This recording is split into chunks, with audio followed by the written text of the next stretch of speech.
Alright guys, I want to show you something here real fast. I was wondering why my bike wouldn't go in neutral. This is a shift stopper. I had this upside down.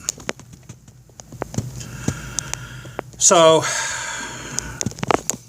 there's two holes in the back of this, and you have prongs on your shift drum for it to be. That's neutral right now. That's what neutral looks like.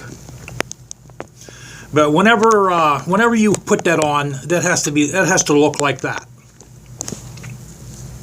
Okay, that's your shifter there.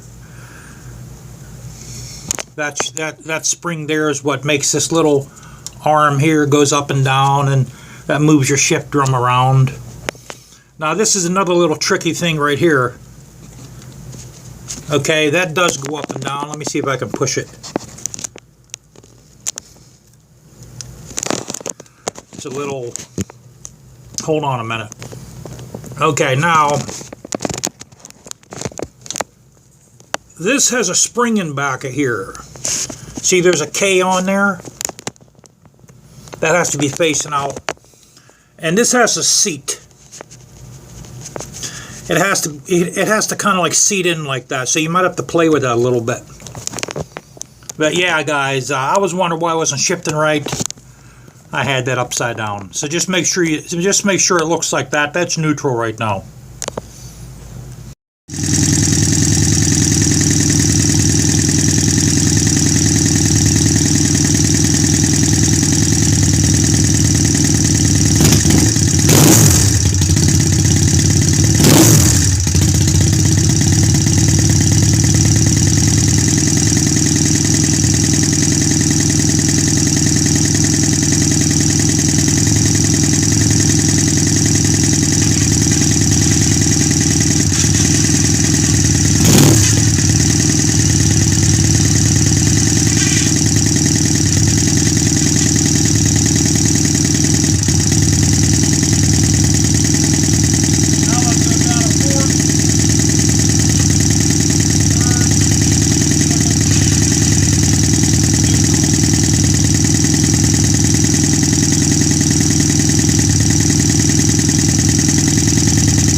We got it, guys.